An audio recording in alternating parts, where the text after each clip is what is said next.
एक जंगल बड़ा ही घना और खूबसूरत था। जंगल में बहुत सारे जानवर अच्छे से अपना जीवन व्यतीत कर रहे थे। उस जंगल में 3 रंगीन शेर भाई भी रहते थे, जो कि जंगल का बहुत अच्छे से ख्याल करते थे। उनमें से लाल शेर का दोस्त एक सफेद बाघ था, जो कि हमेशा उसके साथ रहता और उनके साथ मिलकर जंगल का ख्याल रखा करता था। और इसी तरह से सभी का जीवन बीत रहा था। वहीं उनके जंगल के पास में एक दूसरा जंगल था, जहां का राजा उन रंगीन शेर भाइयों से बहुत ही ज्यादा जलता था और वह उनको हमेशा परेशान देखना चाहता था, लेकिन उसे कोई भी मौका नहीं मिलता था जिससे वह उन शेर भाइयों को परेशान कर सके। एक दिन उस बाघ को पास के जंगल में कुछ काम पड़ जाता है और वह अपने मित्र शेर से बोलता है, भाई मुझे पास के जंगल में कुछ काम पड़ गया है, लेकिन मैं शाम होने तक वापस लौट आऊंगा। इतना कहकर वह बाघ दूसरे जंगल की तरफ चल देता है। कुछ देर चलने के बाद वह दूसरे जंगल में पहुंच जाता है और अपना काम निपटाने लगता है। उधर जंगल के राजा को उसका मंत्री चीता उस बाघ के आने की खबर देता है। जंगल का राजा जब ये सुनता है तो वह उन शेर भाइयों को परेशान करने का एक उपाय सोच लेता है और अपने मंत्री चीता से बोलता है, सुनो चीता, जंगल के दूसरे छोर पर एक जादुई फल का पेड़ है, तुम वहां जाओ और वहां से एक फल तोड़कर जल्दी से ले आओ। अब देखना मैं उन शेरों को खूब परेशान करूंगा। चीता शेर की ये बात सुनकर वह फल लेने के लिए निकल जाता है और जंगल का राजा शेर उस बाघ को अपने यहाँ दावत पर बुलाता है। और जब बाघ को राजा शेर का निमंत्रण मिलता है तो वह मना नहीं कर पाता और राजा की दावत पर पहुंच जाता है। अब राजा उस बाघ को वह जादुई फल परोस देता है। चीता उस फल को खा लेता है और वह फल खाकर अपने जंगल के लिए उनसे इजाजत लेता है और अपने जंगल की तरफ चल देता है। अब वह दुष्ट शेर मन ही मन बहुत खुश होता है। हा, अब आएगा मजा। अब देखना जैसे ही रात होगी तो ये बाघ कैसे जानवरों के खून का प्यासा बन जाएगा। हा। अब सफेद बाघ अपने जंगल में पहुंच चुका था। जैसे ही रात होती है तो वह एक खतरनाक ज़ोंबी बाघ का रूप ले लेता है और जंगल के कुछ जानवरों को मार डालता है।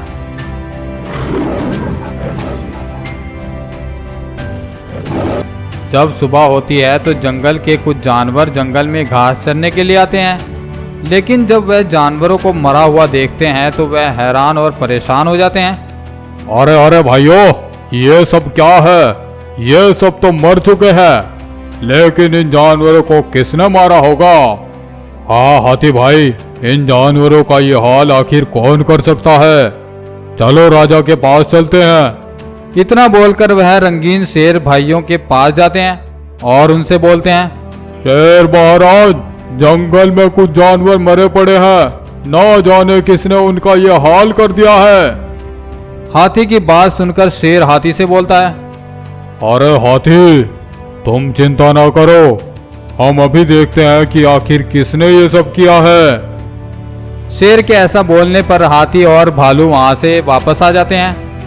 जैसे ही रात होती है वह बाघ फिर से एक ज़ोंबी बाघ में बदल जाता है और जानवरों को मारने में लग जाता है।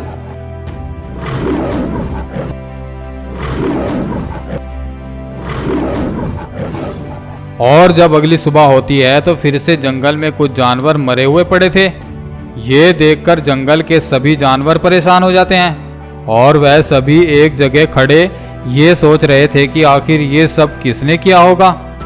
तभी वहां पर वह बाघ और तीनों शेर भाई भी आ जाते हैं, लेकिन उस बाघ को तो रात में क्या हुआ कुछ भी याद नहीं था और वह सभी शेर भाई ये देखकर परेशान थे कि आखिर ये सब किसने किया होगा।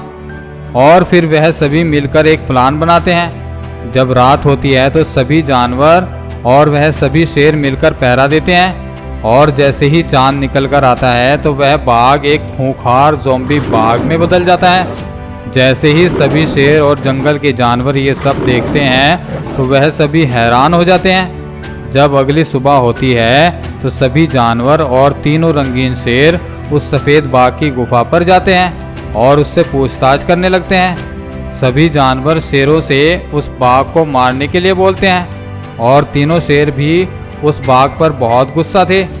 तभी वहां पर दूसरे जंगल से बाघ का दोस्त आता है और वह शेरों से बोलता है, रुक जाइए महाराज, इसमें मेरे दोस्त बाघ की कोई गलती नहीं है।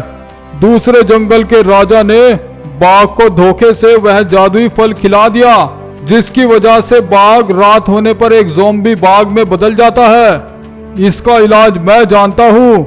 हमें रात होने से पहले उसी जादुई पेड़ से दूसरा फल लाना होगा, जिसे खाकर बाघ फिर से अपनी पुरानी हालत में वापस आ जाएगा। बाघ के दोस्त की बात सुनते ही बाघ का दोस्त लाल शेर और जंगल के 2 जानवर उस फल को लेने के लिए निकलते हैं और कुछ ही देर में वह सब जंगल में पहुंच जाते हैं। जैसे ही वह सब फल लेकर वापस आ रहे होते हैं तो वहां का राजा शेर उन सभी का रास्ता रोक लेता है और बोलता है, तुमने क्या सोचा? तुम मेरे जंगल से चोरी करके ऐसे ही निकल जाओगे? अब तुम मरने के लिए तैयार हो जाओ।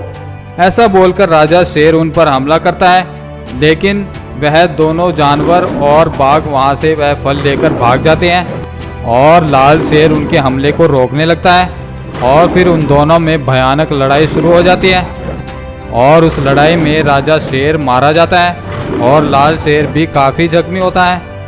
उधर हाथी और बंटी बाघ वह फल लेकर बाघ के पास पहुंच जाते हैं और उस फल को सफ़ेद बाघ को खिला देते हैं और वह फल खाते ही सफ़ेद बाघ अपनी पुरानी हालत में लौट आता है और अब वह कभी ज़ॉम्बी बाघ में नहीं बदलता है और फिर सभी शेरों के साथ मिलकर वहाँ उस जंगल में बड़ी ही खुशी से रहने लगते हैं।